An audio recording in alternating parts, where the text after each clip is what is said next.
عبداللہ صاحب ہیں، انہوں نے پوچھا ہے کہ میری منگنی بات پکی ہو گئی ہے ایک سید گھرانے میں، تو آپ مجھے کچھ نصیحت فرما دیں مزید آگے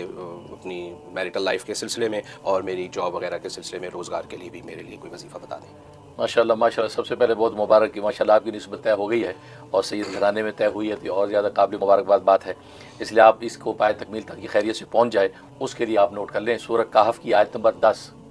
نمبر جو آیت ہے، یہ آپ روزانہ جو 101 دفعہ پڑھا کریں۔ عشاء کے بعد پڑھے تو بہت اچھا، ورنہ کوئی بھی ٹائم رکھ لیں، اول آخری 11 مرتبہ درود شریف، اور نیت یہ کریں کہ یہ جو رشتہ طے ہوا ہے یہ خیر و عافیت کے ساتھ زوجین فریقین کی الفت و محبت کے ساتھ یہ پائے تکمیل تک پہنچ جائے، تو یہ آپ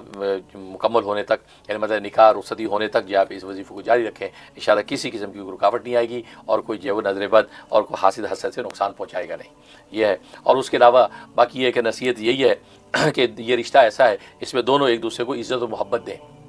آپ بیوی کو عزت و محبت دیں، بیوی آپ کو عزت اور محبت دے، بس یہی وہ بنیادی چیز ہے کہ جس کی وجہ سے یہ رشتہ جنت نظیر بن جاتا ہے۔ اب عزت و محبت ایک دوسرے سے کب دے سکتا آدمی؟ اس وقت دے سکتا ہے جب یہ اللہ سے ڈرنا سیکھ لے۔ اللہ سے ڈرنا سیکھ لے گا تو یہ سامنے والے کو، یعنی اپنی بیوی کو عزت و محبت دے گا، اور بیوی جو ہے شوہر کو عزت و محبت دے گی اگر وہ اللہ سے ڈرنا سیکھ لے گی، اور اللہ سے ڈرنے کا نام تقویٰ ہے،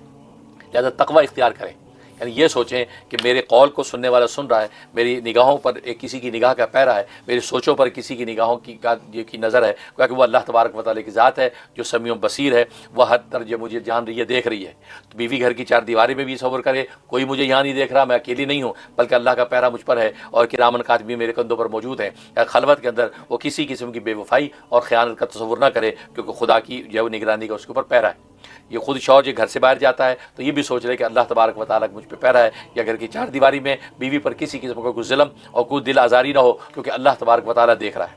اس لیے کہ نبی کریم صلی اللہ علیہ وسلم نے نکاح کے موقع پر خطبہ نکاح کے اندر یہ جو تلاوت کی آیات، وہ سب آیات تقوی کی آیات، 3 آیتیں تلاوت کی ہیں، تینوں کی تینوں آیتوں کا تعلق تقوی سے ہے۔ حالانکہ نکاح کا موقع ہے، نکاح والی آیت تلاوت کرتے ہیں، نکاح کی فضیلت والی کو آیت تلاوت کرتے ہیں، میاں بیوی کے حوالے سے کوئی آیت تلاوت کرتے ہیں، لیکن آپ نے صرف تقوی والی آیت تلاوت فرمائی۔ اس میں اشارہ اس بات کی طرف تھا،